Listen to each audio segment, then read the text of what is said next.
Olá, síndicos e conselheiros fiscais. Muito prazer estar aqui hoje com vocês, comentando aí sobre algumas estratégias de investimentos para condomínios e como os síndicos de alta performance têm utilizado o recurso dos fundos de reserva para investir melhor esse dinheiro e conquistar grandes obras, grandes conquistas aí no condomínio de vocês. Na verdade, independente se o condomínio é um condomínio residencial ou comercial, como um shopping, um hotel, por exemplo, é possível utilizar esse mesmo trabalho de investimento nessas diferentes estruturas que vocês possuam eventualmente, né? Então, só para me apresentar, eu sou o Cássio Souza, assessor de investimento autorizado via CVM, eu trabalho na LHX, XP Investimentos e sou um dos heads de renda variável aqui do escritório do Centro-Oeste. Então, é um trabalho incrível que a gente faz há alguns anos. E eu notei, por exemplo, alguns anos atrás, que poucas pessoas falavam de investimentos para condomínios. Então, por isso, a ideia de falar um pouquinho disso para vocês hoje. Inclusive, da experiência que eu já tive antes, como conselheiro fiscal, e a partir do livro que eu escrevi ano passado também.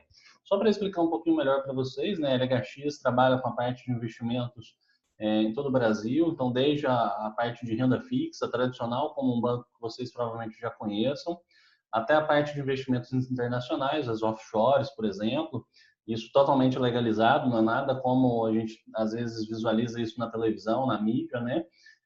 Parte de gestão de risco, então para quem busca proteger de eventual situação, como eu vejo muitos condomínios, né, inclusive por obrigação legal, fazer proteção aí das estruturas que vocês possuem, para N situações, vou citar isso hoje também aqui na nossa apresentação. Gestão patrimonial sucessória, então para quem busca fazer sucessão de alguma empresa, de algum patrimônio que acumulou ao longo da vida, deixar isso para os filhos, para os netos, para as próximas gerações. A gente tem uma empresa de câmbio, então para quem vai viajar para o exterior, quer adquirir dólares, euros, ou faz importação e exportação, precisa fazer manutenção de residente, às vezes tem um filho estudando lá fora, então a gente trabalha com esse tipo de moeda também. E a parte de educação, que é um pouquinho do que a gente está trabalhando aqui hoje, que é os super investidores, né? Abordando, né, desde a mais básica parte de investimentos, para quem ainda não teve nenhuma experiência do tipo, até para quem tem um pouco mais de ousadia, de agressividade, quer chegar na renda variável, com ações, commodities, por exemplo. Hoje, especificamente, a gente vai falar de investimento para condomínio, né? E aí, eu queria já mencionar para vocês um pouquinho de merchandising aqui também, do e-book, que é gratuito, que eu escrevi aí no final do ano passado, está disponível no link mencionado abaixo, vou deixar, inclusive, na descrição do vídeo aqui no YouTube depois, síndicos.superinvestidores.com.br, o super guia de investimentos para síndicos e condomínios, né?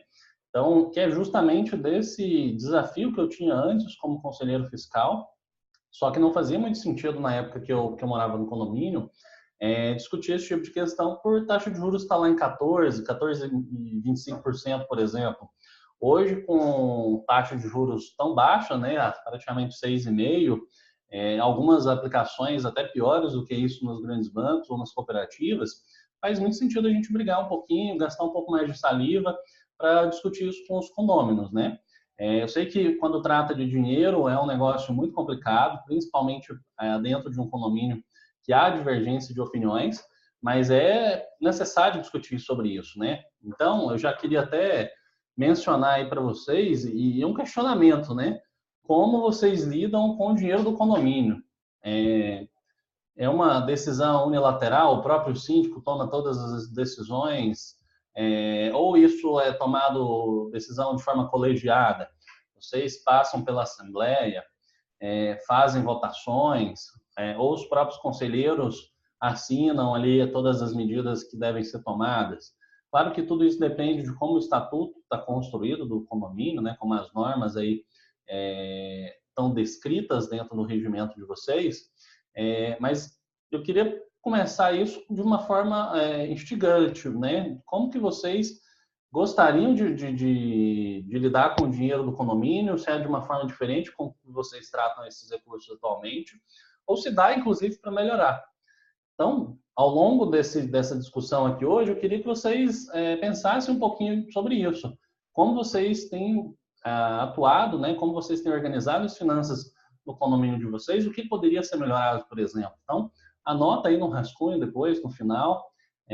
Se vocês puderem compartilhar isso comigo, eu vou deixar meus contatos também aqui para vocês, tanto meu telefone, e-mail, WhatsApp. Me encaminhe depois, se possível, para a gente melhorar, né, essa discussão toda que a gente vai ter a partir de agora. Então, um dos pontos que eu sempre gosto de tocar é na responsabilidade que o síndico tem. E é uma responsabilidade muito grande. Você com certeza vai concordar comigo. O síndico, na minha visão, ele tem algumas missões importantes. Uma delas é promover o bem-estar entre os condôminos, gerar um ambiente saudável, tanto familiar quanto empresarial, e zelar pelo patrimônio de todos, né? Porque quando a gente fala de, às vezes, apartamentos ou salas comerciais, isso às vezes é o patrimônio de uma família que foi construído ao longo de muitos anos, no suor de trabalho. Então, isso precisa ser bem cuidado. E o papel do síndico, na minha visão, é justamente manter esse ambiente de forma mais equilibrada possível. E eu sempre brinco aqui com o pessoal no escritório, por exemplo, que, poxa, se dinheiro desfaz casamento, imagina a reputação de um síndico se ele não cuidar do dinheiro de forma adequada dentro do seu condomínio, né? Então, por isso que é muito importante, e o síndico que busca aí um trabalho ético, de alta qualidade, ele pensa um pouquinho antes de tomar qualquer decisão nesses diversas situações que ele tem aí no dia a dia. E aí eu toco já no ponto de propósito, né? Para mim, o síndico ou o conselheiro fiscal, ele ao se dispor, né, a gastar ali o seu tempo, independente se seja síndico profissional ou se é um síndico morador, por exemplo, é um trabalho muito desgastante. Enquanto às vezes vou citar, por exemplo, no caso de condomínios residenciais, né? Se você, ao invés de estar descansando, chega do trabalho, e é um momento que você talvez teria para descansar com a sua família, para momentos de lazer, você está ali empenhado em desenvolver essas atividades da sindicância. Então, imagina receber ligações de madrugada porque algum vizinho está brigando com a esposa, ou porque aconteceu alguma situação, alguma emergência. Então, o trabalho como síndico, ele requer um certo propósito, né? E eu não sei se vocês já pensaram sobre isso. Poxa, por que você realmente quis tornar-se síndico? Você teve uma aclamação, e dependendo aí, às vezes, do condomínio, o síndico é aclamado, né? Por ser uma pessoa, às vezes, comunicativa, por ter um relacionamento muito bacana entre todos os condôminos. Então, às vezes, é autoindicado, né? Nem porque, às vezes, você queria. Mas se você se deixou levar, ou se você tomou a iniciativa de se candidatar e apresentou ali algumas propostas, pensa nisso um pouco melhor, qual é o propósito, por que você está querendo desenvolver essas atividades e seja o melhor síndico possível, né? Dentro, né, de um escopo ético, isso é importante sempre, porque as tentações batem a nossa porta a todo instante. Às vezes, fornecedores nos oferecem determinadas condições ou determinadas propostas que, poxa, às vezes é tentadora, mas como é que é? A gente deve ceder esse tipo de situação? Talvez não, eu acho que inclusive não. Então, acho que o propósito vai muito de encontro com isso. E falar de dinheiro também envolve todas essas situações, né? Porque são decisões que a gente tem ali a serem tomadas com todos nesse momento de decisão.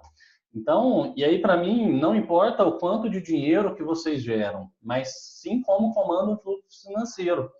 Não adianta querer, poxa, o que eu preciso tomar de decisão para aumentar a receita do meu condomínio? Eu vou colocar normas mais rígidas, aumentar o impacto das multas, ou vou arrecadar dinheiro com N maneiras que às vezes tem aí. A gente é muito criativo e encontra formas de aumentar essa receita. Na nossa visão, é o contrário, né? Como vocês planejam todo o gasto financeiro, das despesas, dos orçamentos, o que vocês têm como prioridade, é que demanda essas decisões. Então, e é o que vai determinar o sucesso aí do condomínio de vocês, se ele eventualmente vai ficar deficitário no futuro, né? Ou se ele vai ter recursos suficientes para manter esse equilíbrio, né? E aí a gente, como seres humanos, né? A gente tem desejos infinitos. E dessa mesma maneira a gente tenta externar isso para o nosso condomínio. A gente quer fazer inúmeras obras ao mesmo tempo, só que os recursos são limitados. Então não dá para fazer tudo de uma vez. É necessário priorizar aqueles que a gente acredita que tem maior importância. E aí a gente faz um escalonamento, né, programa essas diferentes atividades que devem ser realizadas para momentos futuros, assim que a gente conseguir novos recursos ou uma infinidade de possibilidades que a gente tem aí em relação a isso. E aí, a grande pergunta, como fazer tudo que a gente pretende sem todo o dinheiro necessário, né? Esse talvez seja um ponto-chave aí para a gente refletir também. Dá para a gente tomar as decisões e ficar endividado? Acho que não. Dá para pegar um financiamento e parcelar isso em 10 anos? Talvez o volume financeiro do impacto de juros lá na frente é gigante. Então, requer planejamento mesmo. Poxa, o que eu vou fazer hoje? O que eu vou fazer amanhã? O que eu vou fazer o próximo mês? Qual dessas atividades que eu vou pagar? Qual delas que eu vou ter um poder de negociação com o fornecedor um pouco melhor? E aí, no geral, eu vejo que a maioria dos síndicos, talvez não só na minha região, mas eu já tenho conversado com síndicos no Brasil inteiro, e um grande problema que eu vejo com síndicos é que vocês estão muito preocupados em reduzir custo. Vou negociar com o fornecedor de portaria, de segurança, de limpeza, para eu tentar enxugar um pouco as minhas despesas, e aí vou tentar espremer o máximo possível da empresa. E às vezes eu esqueço o próprio dinheiro que eu tenho dentro do caixa, dentro do fundo de reserva. E é exatamente nesse contexto que eu quero discutir com vocês, aprender a se planejar melhor com o recurso que vocês já têm no caixa, né?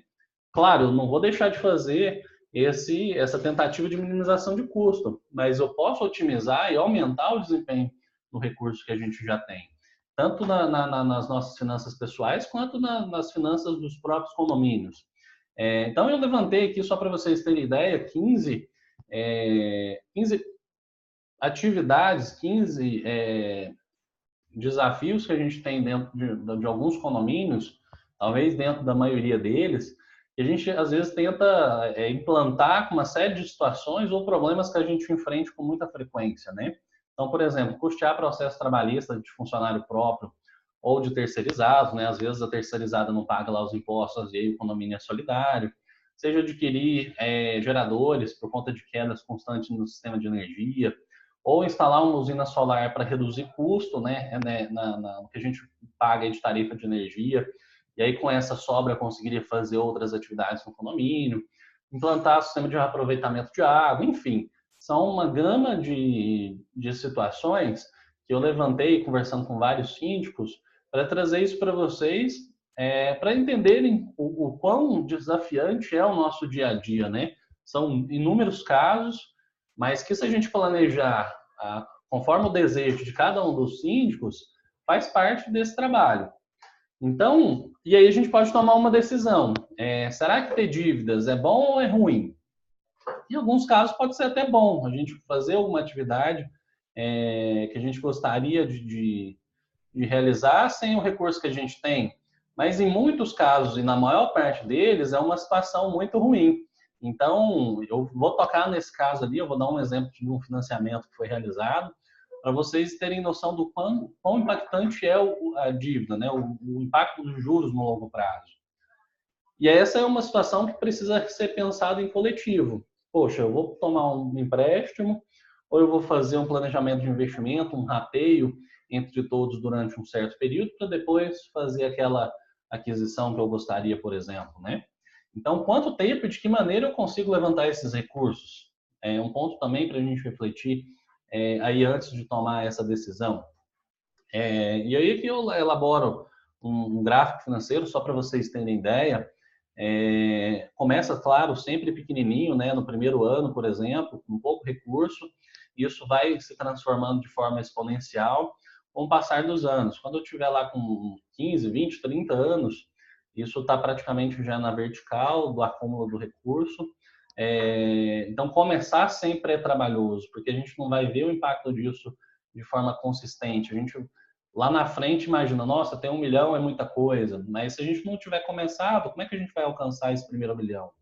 Então, a gente tem uma série de imprevistos que acontecem, né? Não adianta, poxa, eu vou pensar, quero acumular aqui para realizar tal situação lá na frente, sendo que uma série de situações podem acontecer no meio do caminho. E aí eu sempre brinco, né? Eu gosto de exagerar um pouquinho. A gente pode ter situações de incêndio, de alagamento, afogamento, desmoronamento, furtos, atentados, né? O pessoal do escritório brinca quando eu falo de atentados. Poxa, qual que é a possibilidade estatística de eventualmente acontecer uma situação de atentado, né? E talvez o que mais aconteça seja danos elétricos provocados por descargas de raios, né? Então, a gente tem o oposto, né? Uma possibilidade muito pequena de acontecer e outra que acontece com muita frequência. Será que a gente está preparado para cada uma delas? Então, eu trouxe até algumas matérias de alguns jornais que saíram nos últimos anos, para vocês terem ideia. Poxa, pode ser um pouco remota a possibilidade de um atentado, né? Mas olha só, um avião roubado cai em shopping aqui de Goiás, pai e filha morrem. Poxa, qual é a possibilidade disso acontecer? É mínima, mas será que esse shopping estava preparado para essa situação? Será que ele tinha proteção financeira para esse tipo de situação? Ou esse outro caso aqui, criança de 3 anos morre após se afogar em piscina de condomínio. Será que o condomínio de vocês estão preparados para uma situação totalmente eventual como essa? Será que vocês têm proteção, não só financeira, né, do condomínio, mas uma proteção na área de piscina? Ou será que o condomínio de vocês tem um salva-vidas que trabalha de tempo integral, toda semana, ou só no final de semana, para evitar que esse tipo de situação aconteça? Poxa, se eu contratar um salva-vidas, vai me custar muito mais dinheiro. Mas e aí? Será que, às vezes, o custo-benefício vale a pena? Será que eu poderia deixar ali um salva-vidas para evitar um tipo de situação dessa? Claro que aqui os pais também, às vezes, têm responsabilidades, mas o condomínio pode ter uma forma de se proteger em relação a isso também. Ou uma outra situação, como essas outras duas matérias, né? Fortes chuvas causam alagamento em residências no Jardim Atlântico, aqui em Goiânia. Ou, por exemplo, incêndio apavora moradores de condomínio de luxo em Cuiabá. Enfim, são uma série de situações que podem eventualmente acontecer e a gente precisa minimamente se planejar para qualquer uma delas. Fazer um treinamento de incêndios com a equipe do Corpo de Bombeiros, com os próprios moradores. Eu raramente vi isso acontecer. Já fizemos isso no condomínio que eu morava, mas eu vejo com pouquíssimas vezes acontecendo em outros lugares, preparando os próprios moradores ou os colaboradores daquele edifício para uma situação de emergência. Poxa, se um incêndio acontece, se um avião choca contra esse edifício, por exemplo, como a gente teve lá nos Estados Unidos, né, no World Trade Center. Enfim, são uma série de situações que a gente precisa planejar para isso. E às vezes a gente pode pegar desprevenido. E aí é o que eu sempre falo, aquele gráfico financeiro que eu tinha citado ali como exemplo antes, a gente faz aí um planejamento para a vida toda às vezes. Mas se a gente também não se planeja para os imprevistos, a gente pode pegar com a calça curta. E essa barra vermelha é justamente essa situação. Poxa, eu pensei 5 anos, 10 anos. Na metade do segundo ano acontece uma tragédia, uma situação, e eu preciso pegar todo o recurso que eu juntei ali até aquele momento para custear essa situação e vou continuar devendo mais uma parte que eu vou ter que pagar mais algum tempo. Essa é uma situação um pouco mais grave. Então, a gente precisa dessa balança, desse equilíbrio financeiro entre proteção e investimentos. Porque não adianta a gente tratar de investimentos se a gente estiver com a outra ponta totalmente desprotegida. E aí, essa barra vermelha é um exemplo, por exemplo, de proteção. Se vocês, dentro das coberturas dos seguros, N seguros que vocês têm, seguro de incêndio, desmoronamento, aquelas situações todas, vocês definam aí qual é o valor de proteção que requer cada uma delas, né, com a probabilidade de acontecer. O seu corretor de seguros pode te ajudar nisso. A gente tem aqui dentro do escritório os profissionais especialistas nisso. Eu não sou, mas conheço bem de perto essa realidade, porque eu já vi casos absurdos. Inclusive, antigamente tinha um problema no meu próprio condomínio. A gente tinha uma proteção, só para simplificar para vocês, no meu edifício eram 2 torres de 17 andares. E aí na cobertura do seguro, estava lá que cada um dos prédios tinham 15 andares. Então imagina se acontece uma eventualidade dessa e a seguradora se nega a pagar o sinistro justamente porque estava completamente errado ali a apólice de seguro. Isso a gente não conseguiu encontrar onde começou o erro, se foi às vezes uma fé do ex-corretor de seguro ou do ex-síndico, para tentar baratear e ganhar aquela oferta, né? Então, isso pode acontecer. Então, precisa ser dimensionado com cuidado, justamente para não se perder e para não ter esses problemas futuros, né? Às vezes acontece a situação e a seguradora não consegue te atender por conta disso. E aí você, claro, pode recorrer na justiça, tentar receber esse tipo de situação, mas aí olha a sua dor de cabeça. Se podia ter sido bem feito lá no passado, por que não foi? Agora você vai ter todo um trabalho judicial para tentar receber isso, se é que vai receber. Então, esse é um problema grave para a gente pensar com antecedência. E ok, né, Cássio? Você já falou disso tudo, mas como partir para o investimento, né? Como começar isso realmente, que é o que a gente quer discutir aqui com mais profundidade hoje. Eu vou começar um pouquinho com renda variável, apesar que eu sei que não se deve utilizar renda variável nos condomínios. Imagina cair 10, 20%, o que é que os moradores vão querer fazer com o síndico? Então, se imagine nessa situação, o seu dinheiro no condomínio que você administra hoje cai 10%. Alguém vai querer te expulsar de lá, fazer um impeachment na hora. Então, não é, mas serve como exemplo para a gente refletir um pouquinho. Então, esse aqui é uma lista de crises desde os anos 60, por exemplo. Então, muitas pessoas me falam, Cássio, eu não comecei a fazer investimentos antes porque eu tinha medo do que estava acontecendo, né? Não só no Brasil, mas fora do Brasil. Todo ano, praticamente, tem uma crise. Se você adia mais para realizar esses investimentos, você está adiando as conquistas, tanto pessoais quanto profissionais, e às vezes do próprio condomínio. Então, comece hoje, não fique esperando passar a situação para começar a realizar esses investimentos. Então, se eu falasse para vocês hoje, poxa, eu tenho um investimento aqui que se vocês aplicarem 100 mil reais, daqui a pouco vocês terão 1 milhão na conta de vocês. Vocês topariam? Talvez alguns perguntem, poxa, Cássio, toparia, mas em quanto tempo isso vai levar? E aí eu talvez falaria, não sei. E aí eu vou trazer um outro gráfico para vocês, que é essa mesma situação, só muda aqui a escala, mas é a mesma. Aplicando lá praticamente 10 mil reais ao longo de 24 anos, né, desde 1994 até agora 2018, vocês já teriam praticamente esse mesmo recurso, né? Será que se vocês passassem a avaliar esses investimentos a cada 12 anos, vocês não veriam uma reta totalmente ascendente, como uma renda fixa, por exemplo? Isso para citar a vocês, esse é o IBOV, que é o índice da Bolsa Brasileira, hoje composto por 64 papéis, os mais líquidos da Bolsa. E se vocês observassem o mesmo gráfico, só que uma constância um pouco diferente, se vocês avaliarem esse mesmo índice, só que a cada 6 anos, tem uma certa modificação nessa inclinação. Isso que eu começo a avaliar a percepção que vocês têm em relação a risco. Será que vocês estão preparados para uma observação anual? Poxa, vai ter momentos que eu vou ganhar muito dinheiro, só que vai ter momentos que eu também vou perder dinheiro. Teoricamente, porque se vocês mantêm-se nas posições, vocês não perdem, né? Ele simplesmente vai flutuar. Mas se vocês olharem todos os dias esse mesmo gráfico, é como um sistema, né, de avaliação do coração, por exemplo, está tendo quase uma taquicardia, sobe e desce a todo instante. Mas se você traça a linha de tendência, como aquele primeiro gráfico aqui, do 0 até os 100 mil praticamente, ou do 100 mil até 1 milhão, é absurdo como a gente avalia isso. E aí eu queria justamente trazer, por exemplo, a gente tem discutido muito agora o que o presidente vai fazer, que essas decisões que eles vão tomar serão adequadas, diferentes de alguns presidentes anteriores. Esquece isso, esquece presidente, quem está no poder, independente de quem é que está aí comandando a economia, independente se as decisões deles são boas ou ruins, no médio e longo prazo, isso pouco faz diferença. Claro que no curto prazo terá um impacto na vida de cada um de vocês, tanto pessoa física quanto do condomínio, né? Mas independente disso, se a gente não fizer os investimentos, a gente não chega lá onde a gente gostaria. Então comece a fazer isso hoje. E aí eu lanço a pergunta, né? O seu condomínio investe hoje num grande banco ou numa cooperativa? Então, servindo como reflexão, será que essas instituições aí, elas atendem todas as demandas que vocês requerem?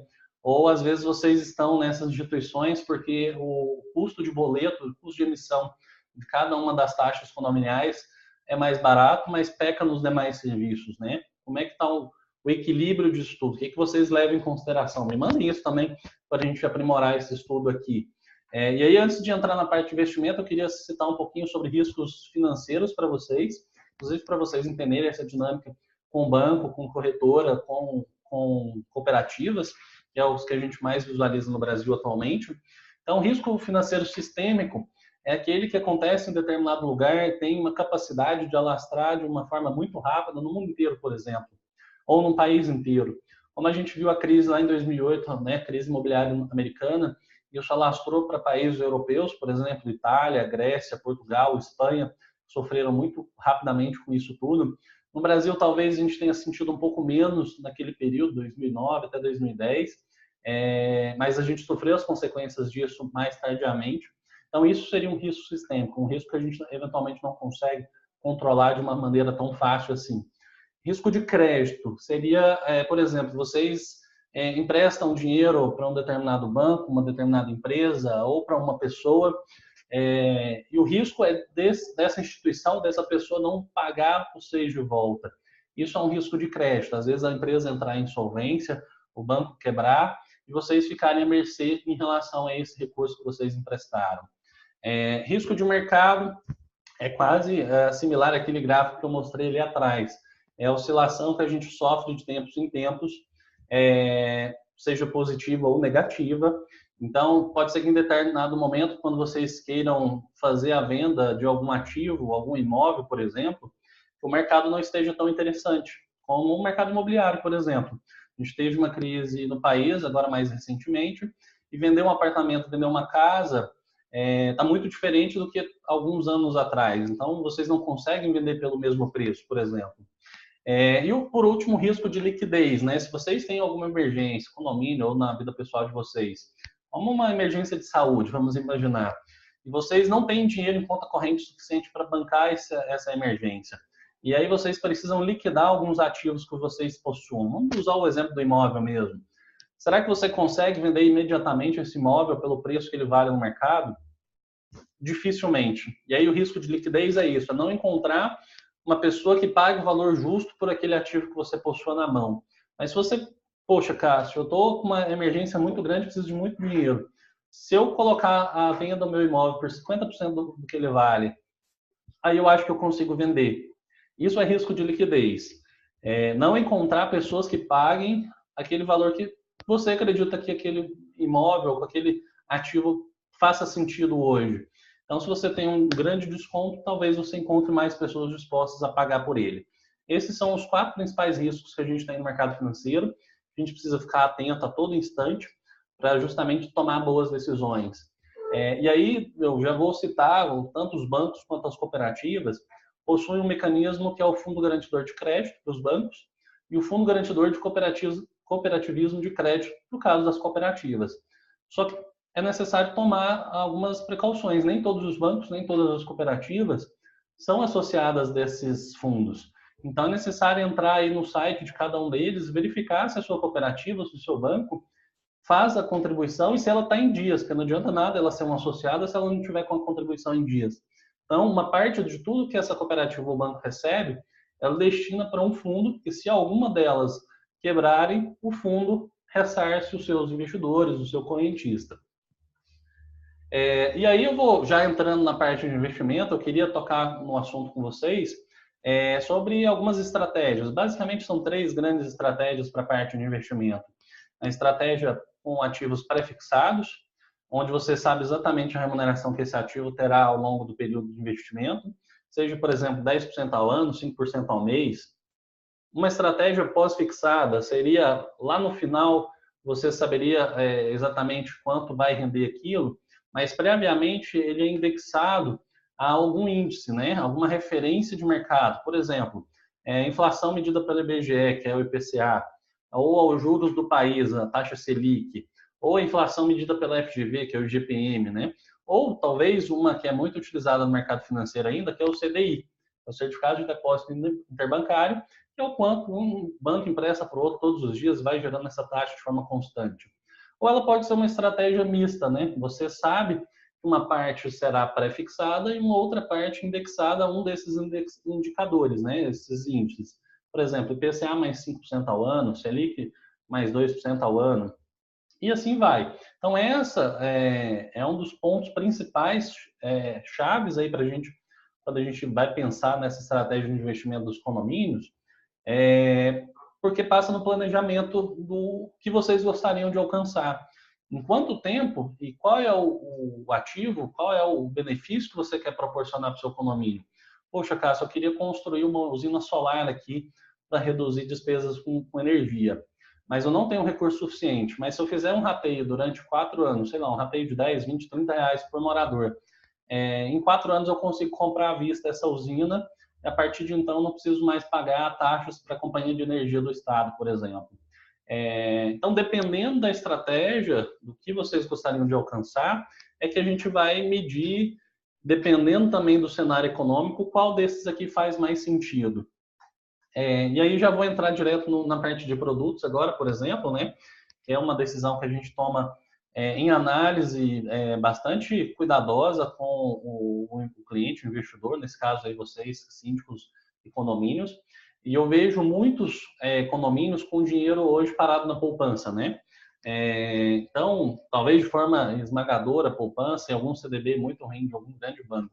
Mas eu vou dar algumas alternativas, como os títulos públicos, títulos privados, até fundos de investimento, para vocês entenderem um pouco dessa diferença que dá para a gente usar essas estratégias no dia a dia. Então, por exemplo, a poupança atualmente ela rende 70% da Selic, que é a taxa básica do país, que nesse momento está em 6,5%. Então, a conta é bem simples. Quanto rende a poupança anualmente? 6,5 vezes 0,70, que equivale a 4,55 ao ano. Isso é o que rende a poupança de vocês. Eu vou falar um pouco de tributação daqui a pouco também, mas eu tenho observado muitos condomínios serem tributados a partir de 50 mil reais na poupança. Tem uma lei que prevê, na verdade, que empresas sem finalidades lucrativas não precisam pagar imposto de renda na poupança. Só que eu tenho visto com muita frequência os condomínios nesses casos, né?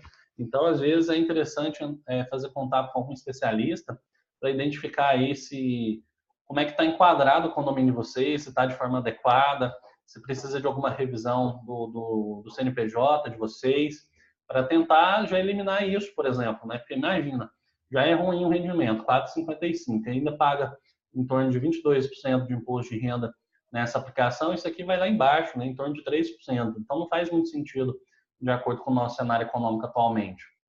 Então, se você tem recurso hoje parado na poupança, para tudo que você está fazendo, já avalie o que você tem ali e vamos começar a difundir aí a ideia entre os condôminos que é possível a gente obter mais rendimentos com outras aplicações, né? Apesar de essa daqui ser de alta liquidez. Se você for lá e passar o cartão, você consegue sacar rapidamente o dinheiro e pagar alguma despesa do condomínio. Então, esse é um aspecto importante. Poxa, será que eu preciso do dinheiro todo de forma tão líquida assim? Eu vou te garantir aqui, já vou falar que não.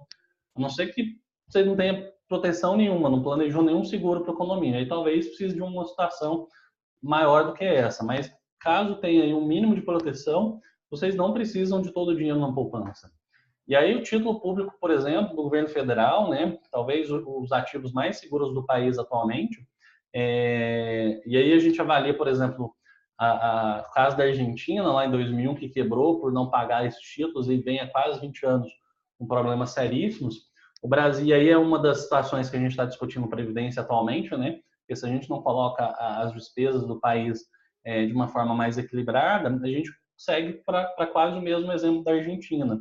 Então, mas atualmente a gente ainda consegue custear tudo isso, e aí a gente tem, por exemplo, os títulos IPCAs, ou com juros só no final, com juros semestrais, tem os tesouros pré-fixados também, com pagamento de juros lá só no final ou semestral, e tem o Tesouro Selic, que é basicamente a taxa de juros do país. Um ponto que eu queria mencionar para vocês nesse caso aqui é o mecanismo de ágio e deságio que existem entre os títulos indexados à inflação e os pré-fixados. Como a gente vinha de um período com taxa de juros e inflação muito alta, acima de 14,25% e 10% em relação à inflação lá em 2016, pré-impeachment da ex-presidente Dilma, logo que o Temer assume, não estou falando que foi um bom presidente, mas que aconteceu, em quase todas as reuniões do Comitê de Políticas Monetárias subsequentes, tiveram cortes da taxa de juros no país, e a gente observa que a inflação caiu muito rapidamente nesse período. Então, esses títulos, tanto IPCA quanto prefixados, eles tiveram ágio, eles ganharam valor de face muito rapidamente. Diferente do momento que a gente está passando pela economia atual, que está no menor patamar da história do país e que eventualmente corre risco de um reajuste de taxa de juros e de inflação. Aliás, inflação a gente já tem observado que tem subido em várias cidades. Custo de combustível, de energia, por exemplo, de alimentação. E tudo isso pode lá na frente, na verdade, agora aconteceu um movimento contrário, de deságio. Os títulos perderem valor muito rapidamente. E aí vocês podem me perguntar, poxa, Cássio, mas é um título de renda fixa, um dos mais seguros do país, e corre risco de eu perder o dinheiro? Exatamente. Se você toma a decisão de aplicar num tesouro, por exemplo, 2045, e você tem a possibilidade de tirar esse dinheiro antes desse período, por qualquer razão, você corre o risco de tomar prejuízo. Se vocês levarem até o vencimento, ok, está seguro em relação a isso. Mas como fazer um planejamento para um condomínio um período tão longo assim? Não faz muito sentido, né?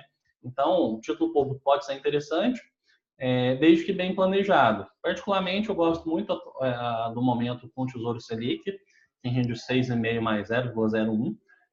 Os volumes de aporte nisso são insignificantes, são todos eles abaixo de R$100. Então, qualquer condomínio consegue fazer investimento nesse tipo de aplicação.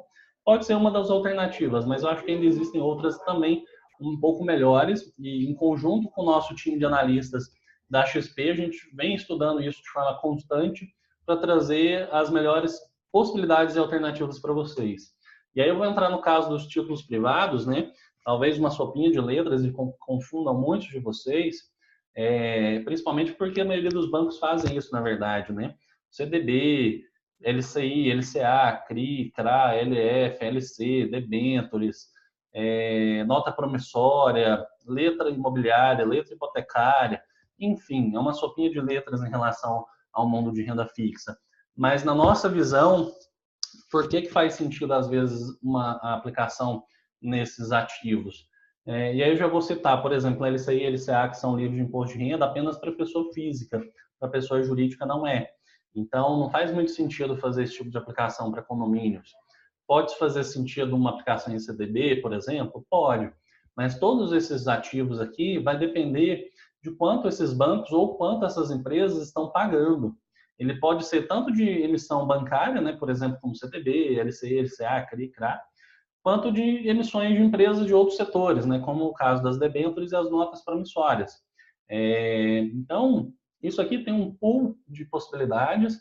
O que mais importa é justamente como é a estratégia de remuneração, se é pré, pós ou é mista, qual é a taxa que vocês serão remunerados com relação a isso, talvez essa é a principal delas, qual é o período que tem de validade. Poxa, é de 2 anos, é de 5 anos, de 10 anos, que vai casar aí com a estratégia e com o que vocês gostariam de alcançar como objetivo dentro do condomínio, né? Para qual finalidade vocês querem utilizar esse recurso.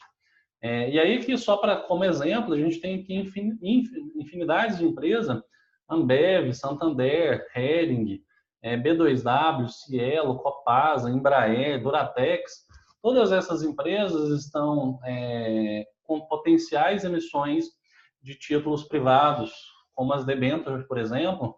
Vocês poderiam adquirir um título de dívida dessas instituições e ser melhor remuneradas do que atualmente estão na poupança ou nos títulos públicos, por exemplo, né?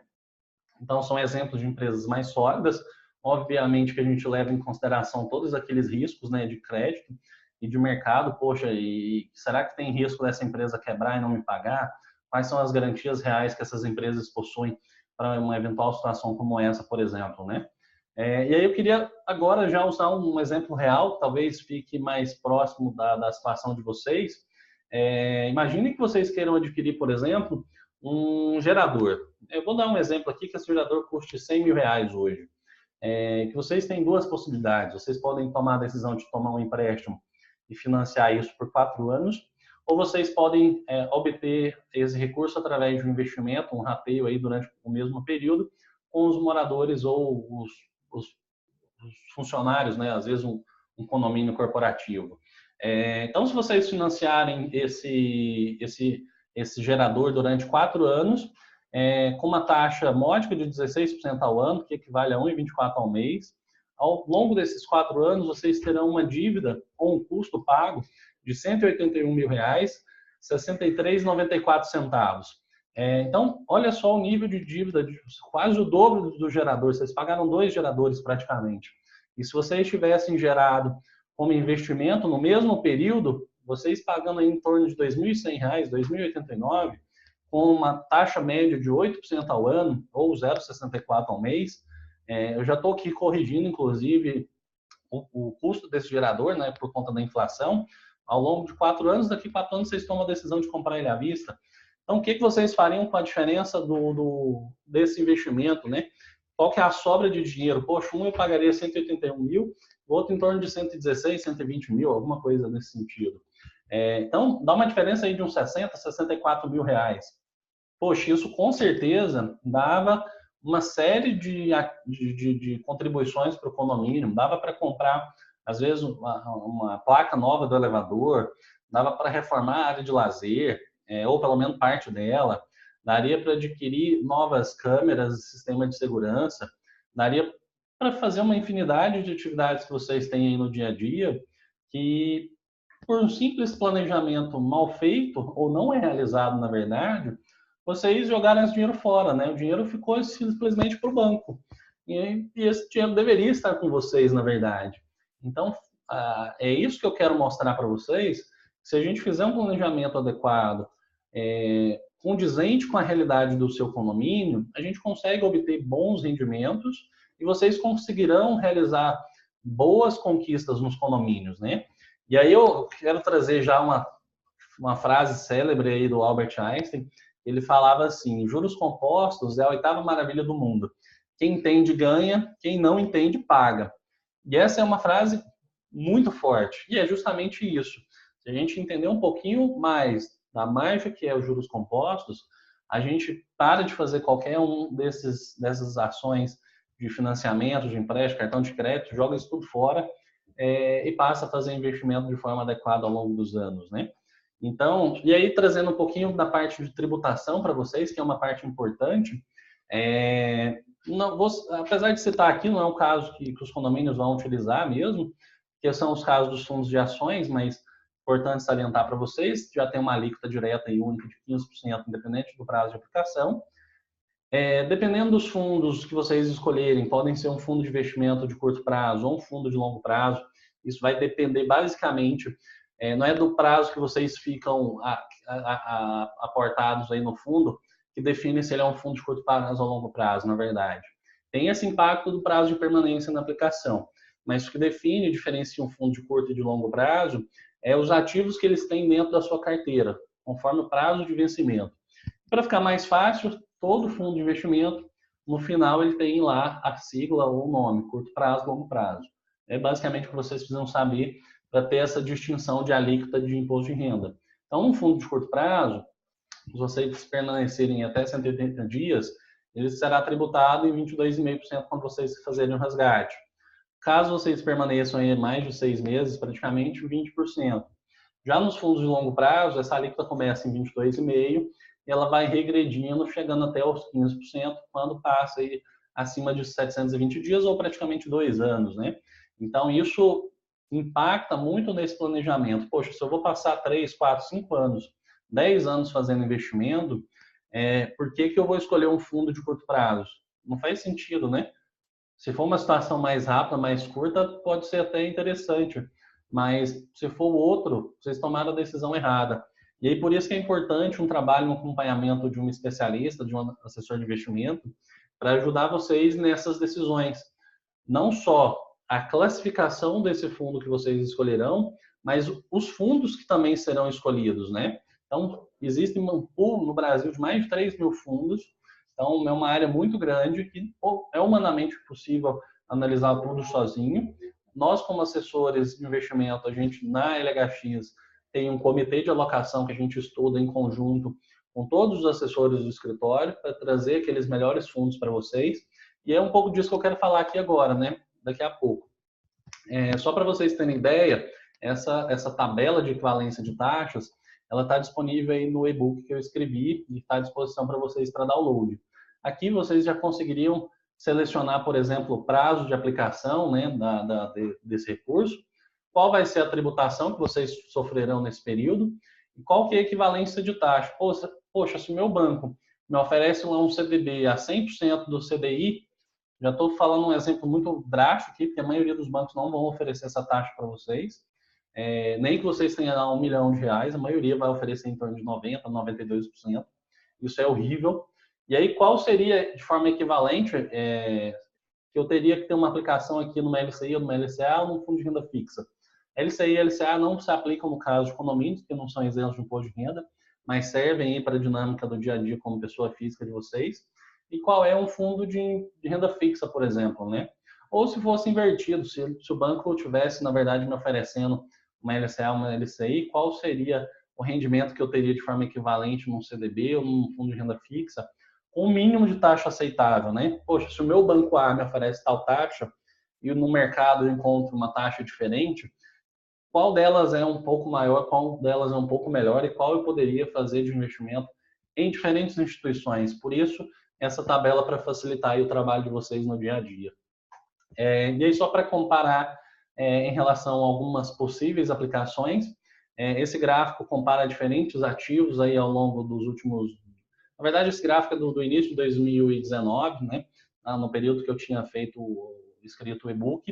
Então, ele pegou todo o período de 2018. Essa linha cinza, a mais baixa delas, é o rendimento da poupança, para vocês verem o quão ruim é o rendimento da poupança. Qualquer outra aplicação, praticamente, que a gente fizer aqui no mercado financeiro, na XP, a gente consegue obter taxas muito melhores. No outro extremo, essa linha azul é uma aplicação com algo em torno de 120% do CDI, só para vocês terem ideia. A poupança rende em torno de 70% da Selic, 70% do CDI, em torno disso. Então, olha só, vocês conseguiriam obter quase o dobro de rendimento, em termos de magnitude de rentabilidade, só trocando a poupança por uma aplicação um pouco diferente em relação a ela. Então, por exemplo, eu cito aqui o que seria isso equivalente a hoje, né? Se fosse um CDB ou um fundo de renda fixa com 120% do CDI, ele equivaleria hoje a algo em torno de 7,76%, enquanto a poupança está dando em torno de 4,55%, 4,6%, né? E o CDI em torno de 6,4%.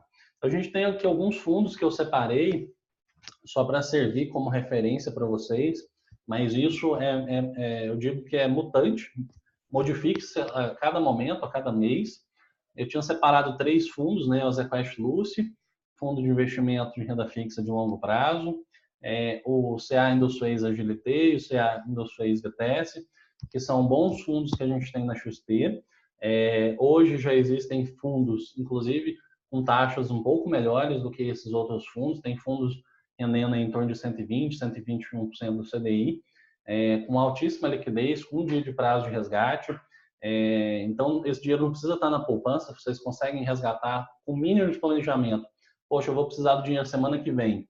Então, hoje eu vou solicitar o resgate para o CAS, porque amanhã o dinheiro já está na conta corrente do condomínio. Na sequência, eu faço um investimento, por exemplo, no que eu quero, ou pago as despesas que eu quero em relação ao condomínio, né?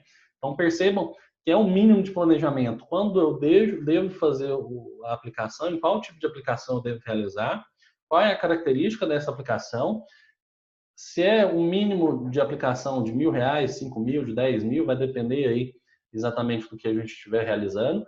Qual é o período de resgate dessas aplicações? Às vezes é um dia, às vezes é uma semana, às vezes é 30 dias, né?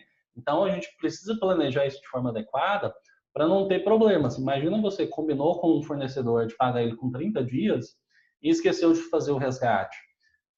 Passou uma semana, assim, nossa, eu lembrei, eu esqueci de fazer o resgate, vou avisar o CAT agora. E aí esse fornecedor com 30 dias bate lá no condomínio para receber o dinheiro e você não tem. E às vezes você vai ser multado simplesmente por uma decisão, por um esquecimento que foi muito besta, né? Simplesmente não clica ou me ligar e avisar. Então, isso é uma das maneiras que a gente tem trabalhado agora muito recente com os condomínios, por conta dessas possibilidades. Esses fundos têm mais de 200 ativos dentro de cada um deles, então são fundos bem diversificados. Claro, pode eventualmente uma empresa ou 2 ou 3 quebrarem dentro desses fundos? Podem, mas o impacto disso é tão pequeno que é irrelevante para um fundo com mais de 200 ativos. o impacto disso vai ser mínimo na rentabilidade. Diferente se você tivesse, por exemplo, um único ativo, uma debênture de uma empresa X, vamos supor Petrobras. Petrobras quebra, apesar de ser um potencial muito remoto. Mas, poxa, era uma empresa. E mesmo assim, esses ativos existem garantias reais. Às vezes, eles colocam imóveis, plataformas, navios como garantia. Claro que isso dá trabalho, né? Poxa, eu vou receber o imóvel como pagamento de garantia. Quanto tempo o fundo vai levar isso para vender esse determinado recurso no mercado, né? Então, leva tempo para o fundo receber esse dinheiro de volta. Então, às vezes, teve um impacto um pouquinho negativo nesse aspecto hoje, mas em 5 anos, 10 anos, ele recebe de volta. Então, é só para vocês entenderem a magnitude disso aqui. E aí eu digo que vocês têm o poder colaborativo na mão de vocês. O síndico tem ali os seus condôminos como aliados. A gente precisa vê-los dessa maneira, não são inimigos. Então, se a gente leva essas pessoas para uma assembleia e expõe os benefícios, todas as características, todos os potenciais que a gente tem de atingir com esse planejamento, com esses investimentos bem realizados, essas pessoas, sem dúvida, vão inclusive absorver para suas vidas e talvez comecem a realizar também essas aplicações de forma mais adequada no seu dia a dia, com a sua família. E aí aquela briguinha por conta de R$5, R$10 a mais no condomínio, ela passa despercebida ou ela é ignorada porque você fez um trabalho exemplar e aquele reajuste da inflação vai ser irrelevante, por exemplo. Então a gente precisa pensar mais adequadamente nesses casos para ter essas pessoas do nosso lado, né? E aí o poder de decisão está na mão de todos vocês. Eu queria até fazer uma dinâmica aqui agora, se vocês puderem fechar aí o olho, por exemplo, imaginar você no futuro, você daqui 30 anos, por exemplo, que tipo de exemplo, que tipo de recomendação, que tipo de dica que essa pessoa 30 anos mais velha daria para o seu hoje, para você hoje, né? Será que essa pessoa com mais experiência te daria uma recomendação inadequada? Será que os erros que você cometeu ao longo do período serão ignoradas? Ou será que essa pessoa mais velha te daria boas dicas, né? Então fecha o olho, pensa nisso. Antes de tomar qualquer decisão, se você tiver dúvidas nesse aspecto, o que fazer, faz essa dinâmica no dia a dia. Poxa, eu tenho uma decisão muito difícil de tomar. Que tipo de recomendação que o meu futuro diria para mim hoje, né? Qual tipo de decisão que ele me aconselharia? Então, isso já podem abrir o olho de novo. Então, eu uso muito essa dinâmica no dia a dia, justamente para saber o que trilhar, né? Será que o Cássio do futuro passou por mais problemas que ele conseguiria contornar com os conhecimentos que ele tem hoje? O que esse cara me diria? Então, eu gosto muito de usar isso por conta dessas possibilidades. E talvez o que ele sempre me diz, e talvez não, o que ele sempre me diz comece o que você queira fazer hoje. Não deixa para amanhã, não. Sem adiamento, sem procrastinar. Estude muito. Então, se vocês querem fazer investimento, não é escolher do dia para a noite qual vai ser o seu assessor, qual vai ser a corretora, o banco ou cooperativa que vocês tomarão como parceiras. Estudem o mercado antes, estudem as possibilidades, conversem com pessoas, pesquisem na internet. Tem vários sites de recomendações ou de situações, né, como Reclame Aqui, ou nas próprias redes sociais que os clientes, os investidores daquelas instituições estão falando, os problemas que elas estão passando. Claro que vocês vão encontrar infinitos problemas, nem sempre dão para resolver todos eles de uma forma tão rápida. Mas como a empresa se posta frente a esses desafios, é que define talvez o futuro dela e de vocês. Será que é interessante eu fazer um investimento hoje num lugar que o cara mal me atende, que se eu for lá eu vou ficar esperando 2, 3 horas? Ou será que se eu tiver um telefone, um WhatsApp, se eu mandar um recado aqui agora, no final de semana ou à noite, logo na sequência, ou no dia seguinte, cedinho ele me responde, resolveu a minha situação, ou eu preciso esperar o horário bancário das 4 até das 10 da manhã às 4 horas da tarde para ser atendido e ainda tem que ir presencialmente. Esses são alguns dos diferenciais aí em relação ao que eu vejo. Importante equilibrar o orçamento de vocês, não adianta querer fazer investimento desde que as dívidas estejam gritantes dentro do condomínio. Então, é necessário realmente fazer o equilíbrio orçamentário para depois começar a fazer esses investimentos de forma adequada e com a consciência tranquila. Defina os objetivos muito claramente, tenha na visão o que vocês querem alcançar, em quanto tempo vocês querem alcançar e o porquê vocês querem alcançar aqueles objetivos, né? Porque se bater um momento de dúvida, poxa, eu comecei a fazer o planejamento, a execução 2 anos, aquele objetivo era para 5 anos, e aí no meio do caminho apareceu outra coisa, parece mais prioritário. Então, assim, tentem equilibrar isso tudo, definam isso de forma mais clara, para vocês não terem essas dúvidas no meio do caminho. E aí tenha muita disciplina, né? Comece a fazer, se cobre sempre em relação a isso. Poxa, eu esqueci de fazer, faça imediatamente. Tenha sempre alguém que te cobre. Poxa, coloca o conselheiro fiscal ou o morador, olha, me lembre tal dia, ou usa a tecnologia a seu favor, coloca o despertador, a agenda, usa aí a maneira que você queira e ache mais interessante. Se você é daquele que tem dificuldade, às vezes, com tecnologia, usa a caderneta, usa a agenda, anota lá o que você precisa fazer em tal data. Se for um aporte na XP, tal dia, tantos reais vai para a conta de investimento, por exemplo. Então, e aí eu queria trazer já para a parte final aqui da nossa apresentação. Não sei se está dando para visualizar direito, mas a linha de cima aqui é uma linha vermelha e a de baixo uma linha mais azul escuro. É a diferença de aportes aqui na legenda entre R$1.000 e R$2.000, com taxa de 1% ao mês e taxa de 0,5% ao mês. É muito mais impactante no longo prazo vocês aumentarem o volume de aporte do que aumentarem a taxa de rentabilidade. Então, mas é extremamente importante se vocês conseguirem alinhar as duas. Poxa, eu consigo aumentar o nível de aporte e aumentar um pouquinho a taxa de rentabilidade das aplicações. Elas se complementam, mas é muito mais importante aportar mais do que dobrar o nível de risco, né? Poxa, uma coisa é obter 0,5% de rendimento ao mês, outra coisa é obter 1%. Aqui eu dobrei o nível de risco. Em 0,5% vai estar na renda fixa, em 1% vai estar naquela renda variável que vocês observam todo dia. Então, não é talvez a aplicação recomendada para condomínios, mas se vocês conseguem ajustar o volume de aporte e aumentar isso aqui em 0,2, 0,3, por exemplo, já é maravilhoso. Então, acompanhem isso mais de perto. E aí alcancem grandes objetivos, obras e conquistas dentro do condomínio e na vida de vocês. E aí eu queria já fazer um agradecimento especial a toda a equipe da LHX, da XP, a toda a equipe da área educacional que está proporcionando esse momento aqui para a gente, para apresentar um pouquinho mais desse trabalho que a gente vem trazendo aí há quase um ano, inclusive junto com a CONASE, a Confederação Nacional dos Síndicos. A gente tem um trabalho aí no Brasil inteiro, com vários condomínios, é um trabalho fantástico de educação financeira, para uma área, né, pouco explorada ainda, inclusive, é um tabu muito grande, principalmente porque os síndicos acham que é difícil abordar esse tipo de conteúdo dentro dos condomínios, que as pessoas vão ter uma aversão a esse tipo de situação, mas pelo contrário, está tendo uma aceitação fantástica, e eu recomendo muito para vocês levarem aí para o condomínio de vocês. E queria, inclusive, me colocar à disposição, se vocês quiserem, eventualmente, que eu vá, se for uma região mais próxima, se a distância, às vezes, impedir um pouquinho, a gente faz uma conferência, faz uma apresentação por vídeo, tira as dúvidas aí dos condôminos de vocês. A gente pode fazer isso via videoconferência, como a gente está fazendo aqui, por exemplo, agora.